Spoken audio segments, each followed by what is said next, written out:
હું છું ધારા પટેલ. નમસ્કાર, આપ જોઈ રહ્યા છો ITN national. Big breaking news. Dahod જિલ્લાની કલા અને સંસ્કૃતિના જગતમાંથી અત્યારના સૌથી મોટા અને ગૌરવ અપાવતા સમાચાર સામે આવી રહ્યા છે.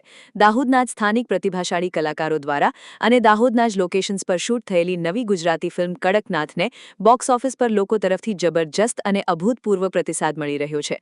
આ ઐતિહાસિક સફળતાના પગલે આજે ફિલ્મના તમામ લોકપ્રિય કલાકારોનું દાહોદના સ્વામી વિવેકાનંદ સર્કલ ખાતે ભવ્ય અને ઢોલ નગારા સાથે સ્વાગત કરવામાં આવ્યું છે. બિલકુલ ધારા, ફિલ્મ કડકનાથમાં દાહોદની કલા અને ધરતીની સુંદર રજૂઆતે દર્શકોના દિલ જીતી લીધા છે, જેના કારણે આ ફિલ્મ સતત સોશિયલ મીડિયા પર પણ ટ્રેન્ડ કરી રહી છે. આજે સ્વામી વિવેકાનંદ સર્કલ ખાતે કલાકારોને ફૂલહાર પહેરાવવા અને અભિનંદન પાઠવવા માટે સેંકડો ચાહકો અને શહેરવાસીઓની ભારે ભીડ ઉમટી પડી હતી.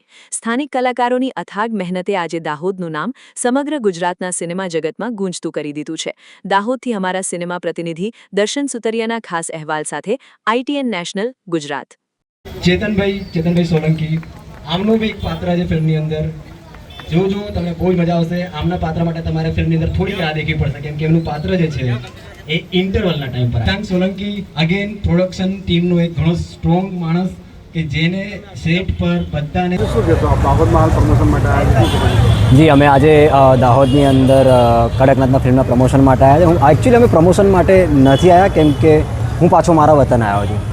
અમે આટલા ટાઈમથી હમણાં અમદાવાદ હતા અને એની પહેલાં મુંબઈ, અને એની ટાઈમ પર અમે આ ફિલ્મને પ્રમોટ કરવાનું અને ફિલ્મ રિલીઝ કરવાની જે પણ આખી પરિસ્થિતિઓ હોય એ પરિસ્થિતિઓને અમે ત્યાં અમદાવાદ રહીને સાચવી રહ્યા હતા.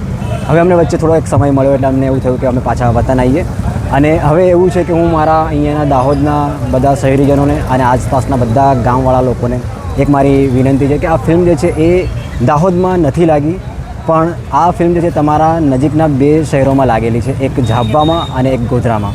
તમે પૂરતો એક પ્રયત્ન કરો, કોશિશ કરો કે તમે આ 2 શહેરોમાંથી જઈને કોઈ પણ એક જગ્યા પર આ ફિલ્મ નિહાળો, કેમ કે આ ફિલ્મની અંદર તમને તમારા જ શહેરની લોકેશન, તમારા શહેરની સંસ્કૃતિ, તમારા શહેરના સંગીત, ગીતો અને તમારા શહેરના પાત્રો તમને આ ફિલ્મની અંદર જોવા મળશે. તમે આ ફિલ્મ જ્યારે મોટા પડદા પર જોશો ત્યારે તમને એક અલગ જ તરીકાનો એક ગર્વ અનુભવ થશે કે તમે આખું દાહોદ જે છે એ તમારી નજરની સામે તમે નિહાળી રહ્યા છો. તો તમે વહેલી તકે આ ફિલ્મ જે છે એ તમારા નજીકના સિનેમાઘરોમાં જઈને જુઓ, અને તમે આ ફિલ્મ જે જુઓ એના પછી અમને પ્લીઝ જણાવો કે તમને આ ફિલ્મ કેવી લાગી.